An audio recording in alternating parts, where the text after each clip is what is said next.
One evening, after a long day, Lucas stood in his kitchen and stared at the sink full of dishes. He didn't feel angry or sad. Just empty. The kind of tired that doesn't go away after sleep. His phone buzzed on the table, but he didn't check it right away. He already knew it wasn't anything important. Probably work. Probably something that could wait. He leaned against the counter and tried to remember the last time he felt excited about anything. He couldn't. Lucas worked as a delivery driver.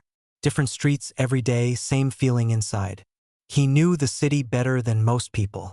Every shortcut, every quiet road, every place where traffic always stopped. But knowing the city didn't make him feel like he belonged to it. He just passed through, dropped packages, smiled politely, moved on. That evening, instead of washing the dishes, he grabbed his jacket and went outside. The air was cool and calm. Street lights were already on. People walked past him, talking, laughing, arguing, living. Lucas walked without a plan, just forward. He stopped near a small park he hadn't noticed before, even though he had driven past it many times. There were only a few benches and a couple of trees. Nothing special. But one bench was occupied. An older man sat there, feeding birds small pieces of bread. The birds jumped and fought for crumbs like it was the most important thing in the world.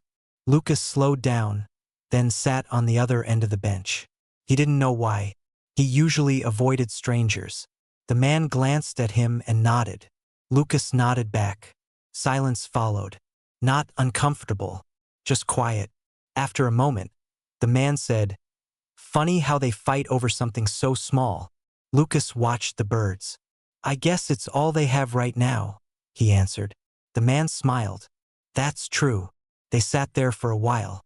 The man talked about how he used to come to the park with his wife. She loved feeding birds. She passed away a few years ago. Lucas listened. He didn't interrupt. He didn't try to fix anything. He just listened.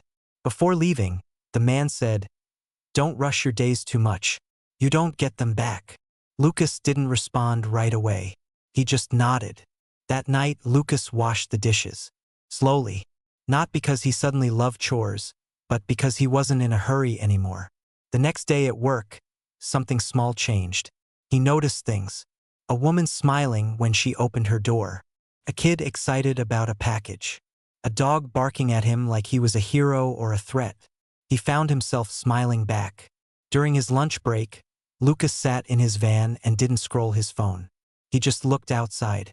He thought about how many days he had spent waiting for something big to happen. A better job. A big change. A sign. That evening, he did something unusual. He opened a notebook that had been sitting in a drawer for years. Inside were half-written ideas. Notes about places he wanted to visit. Things he wanted to learn. Dreams he had quietly abandoned because life felt too busy. Lucas didn't make a big plan. He didn't promise himself anything dramatic. He just wrote one sentence. "I want my days to feel like mine." Weeks passed. Nothing magical happened. He still worked, still paid bills, still got tired. But he also started walking more, talking more, saying yes to small things. Coffee with a coworker, a call to his sister, a short trip outside the city on his day off. One evening, he returned to the park.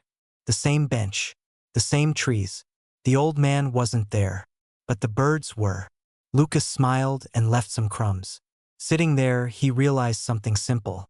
Life doesn't always change with a big moment. Sometimes it changes quietly, when you finally slow down enough to notice that you're still here, still breathing, still able to choose how you spend today. Lucas stood up and walked home. The sink would probably be full again tomorrow. Work would still be waiting. But for the first time in a long while, that didn't feel heavy. Felt normal. And normal felt good.